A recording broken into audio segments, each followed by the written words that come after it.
આજરોજ Kadana dam, વણકબોરી wear, Palam ડેમમાંથી જે માહિતી મળી છે આ પ્રમાણે રાત્રે 9 વાગ્યાની આજુબાજુ વણકબોરી વિયરની સપાટી 235 ફૂટ ઉપર જતો રહેશે, જે વ્હાઇટ એલર્ટ ફ્લડ મેન્યુઅલ પ્રમાણે 236 ફૂટનો છે અને આના લીધે લગભગ આશરે 2,68,395 ક્યુસેક જેટલું પાણી માઈ નદીમાં છોડવામાં આવશે.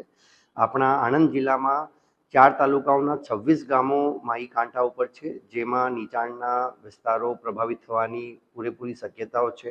જે 26 ગામો છે, બોરસદના મેઇન 8 ગામો ગાજના, સરોલ, કંકાપુરા, નાની શેરડી, કોઠિયાખાડ, દહેવાણ, બદલપુરા, વાલવોડ, આંકલાવ તાલુકાના ચમારા, બામણગામ, ઉમેટા, ખડોલ ઉમેટા, સંખ્યાળ, કહાનવાડી, આમરોલ, ભાણપુર, આસરમા, નવાખલ, બેટાસી વાંટા, ગંભીરા, આણંદ તાલુકાના ખાનપુર, ખેરડા, આંકલાવડી, રાજુપુરા અને ઉમરેઠ તાલુકાના પ્રતાપપુરા અને ખોરવાડ. આ ગામોમાં આજે સવારથી જ જ્યારે મેસેજ અમને મળ્યું હતું ત્યારથી જ મામલતદાર શ્રી, ટીડીઓ શ્રી નીચાણના વિસ્તારોની મુલાકાત પણ લીધી છે. ત્યાંથી જે લોકોને અથવા તો કેટલને, ઢોરને જે સ્થળાંતર કરવાનું હતું, તમામ ટીમોએ અત્યારે ઓલરેડી આ કામગીરી કરી રહી છે.